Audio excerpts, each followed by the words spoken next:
Inside our body, there's a continuous battle between our immune system and the pathogens that try to invade. Our defense system is made up of two main battalions. Our first army is fast. They are the first to face the intruder, but they cannot defeat all intruders. And our second army is usually late, yet more powerful. But my research is about them, who carry the potential of the second army, but march with the first. They are called natural killer or NK cells. So NK cells are both fast and powerful, but still there's more to discover about them.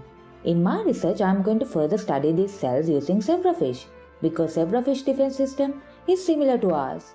My experiment involves putting a fluorescent tracker on NK cells, so we can study their every movement, even the art of battle. Uncovering the potentials of NK cells will help us to understand how these cells keep us safe and sound. Bless you.